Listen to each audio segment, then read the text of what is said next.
Was denkst du, was ist die am meisten verbreitete Religion in Südkorea? Ich gebe dir 5 Sekunden.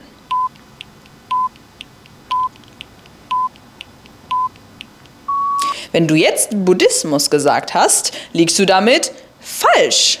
Tatsächlich geben nämlich 51% aller Südkoreaner an, gar keiner Religion anzugehören. Und auf dem zweiten Platz, Trommelwirbel bitte, das Christentum mit 31%. Danach folgt der Buddhismus mit ungefähr 17% und der Rest teilt sich auf andere kleinere Religionen auf. Zwar ist der Anteil der Katholiken mit nur etwa 11% der Bevölkerung kleiner als der Protestanten, aber mit 6 Millionen Bürgern immer noch eine beachtliche Menge. Vor allem, wenn man beachtet, dass der katholische Glauben erst im 18. Jahrhundert auf der Halbinsel angekommen ist. Und damit herzlich willkommen zurück bei Koreatonisch, wo wir euch regelmäßig neue Facetten des Gastgebers des Weltjugendtags 2027 vorstellen. Und natürlich müssen wir hier auch mal über Religion reden, ganz besonders über die katholische Kirche in Korea. Und das machen wir heute.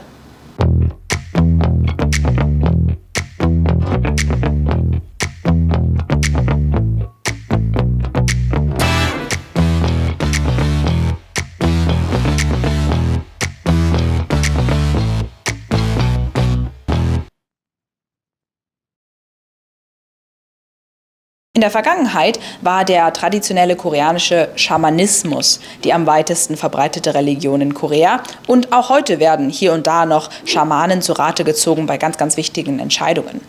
Allerdings wird von vielen Koreanern heutzutage der Schamanismus eher skeptisch betrachtet, weil bei ihnen einfach der Glaube an wissenschaftliche Erkenntnisse überwiegt. Auch der Buddhismus hat das Land seit dem 4. Jahrhundert stark geprägt und man kann bis heute viele wunderschöne buddhistische Tempel in Südkorea besuchen gehen.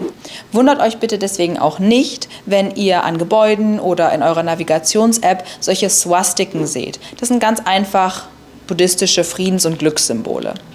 Eine weitere religionsartige Strömung, die die Gesellschaft in Korea hier sehr stark geprägt hat, ist der Konfuzianismus aus China.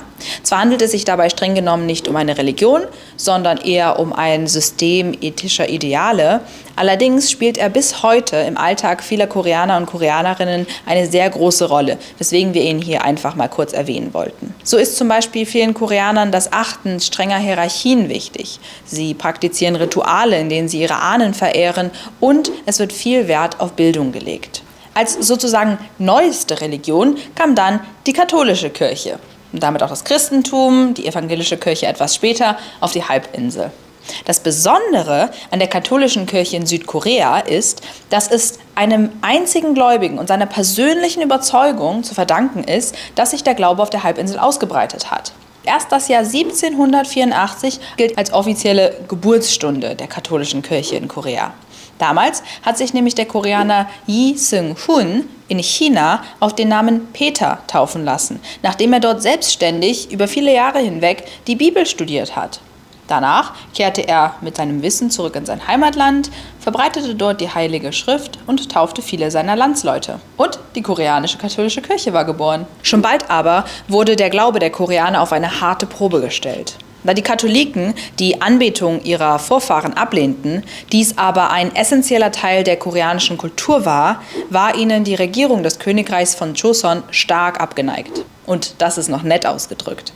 Ab 1800 begann die gezielte Verfolgung und Unterdrückung aller Katholiken, die 1801 in der ersten von 3 Phasen der Shinryu-Verfolgung ihren grausamen Höhepunkt fand. Tausende Katholiken und Christen wurden verhaftet, verbannt und hingerichtet. Und es blieb nicht bei dieser einen Welle, es folgten weitere 1836 und ganz besonders brutal 1866, als fast alle bekannten katholischen Gemeinden zerschlagen wurden. Man rechnet bis heute mit ungefähr 10.000 Koreanern, die den Märtyrertod gestorben sind. Wenn ihr mehr über das Märtyrertum in Korea erfahren möchtet, dann werden wir dazu auch bald noch ein Video machen und euch hier verlinken, sobald es raus ist.